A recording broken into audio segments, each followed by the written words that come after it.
So, hi guys, requested vlog sa akong auntie which is igsoon ni Papa. Karon kay maghatod Manila, papir kay padulong na sila balik sa Leyte. Kauban ako si Mama og isa na mo kabunso. Aning sabay na lang siya kay mudong siya sa school. So, man siya ang agianan padung sa amo akong mga tangka og tricycle.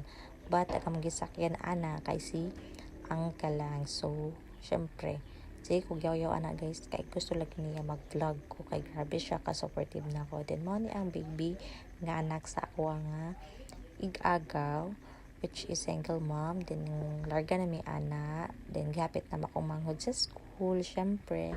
And then larga na mi padong pair kay maglukat na mi og ticket. So here we go. Nara ang ticket nila.